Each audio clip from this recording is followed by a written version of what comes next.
গেল রমজানে আমরা সোনারগাঁও হোটেলে ছোট্ট একটা আয়োজন করেছিলাম। আমরা আমাদের দলের নামেই বুকিং দিলাম।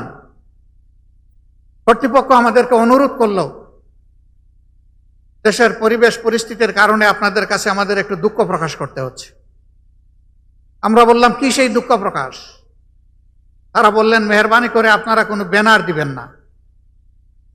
আমরা বললাম, ঠিক আছে, আমরাই আমাদের ব্যানার আমরা দিব না। বললো, তাইলে আর কোনো অসুবিধা নেই। আমাদের ইফতার মাহফিল শুরু হওয়ার 3 ঘন্টা আগে পুলিশ পাঠিয়ে দিয়ে বলা হলো, আপনারা ইফতার মাহফিল করতে পারবেন না। আমি তখন আমার বাসা থেকে সোনারগাঁও হোটেলে যাওয়ার পথে আমার সহকর্মীরা জিজ্ঞেস করলেন, কি করব? আমি বললাম, আমাদের যারা দাওয়াত পেয়েছিলেন তারা কি এসে গেছেন? বলে যে হ্যাঁ, তাদের অনেকেই এসে গেছে। আমি বললাম যে তাদেরকে বলে দিন আমাদের মেহমানরা এসে গেছেন, পারলে তোমরা বের করে দাও, আমরা কাউকে এখান থেকে বিদায় দিতে পারবো না এবং আমি আসছি। আল্লাহ যেন সেই পর্যন্ত আমাকে হায়াত দেন আর আপনারা অপেক্ষা করেন।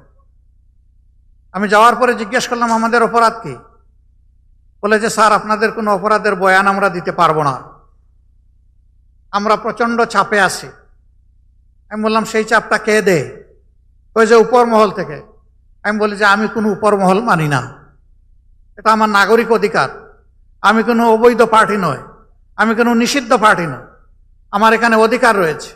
আমার অধিকারের বলে এখানে আমরা আজকে দাওয়াত দিয়েছি মানুষকে, আর সেই দাওয়াত কবুল করে লোকেরা এসেছে। আমি শুধু অতীতের ফ্যাসিস্ট বাংলাদেশের একটি ছোট্ট উদাহরণ আপনাদের সামনে পেশ করলাম।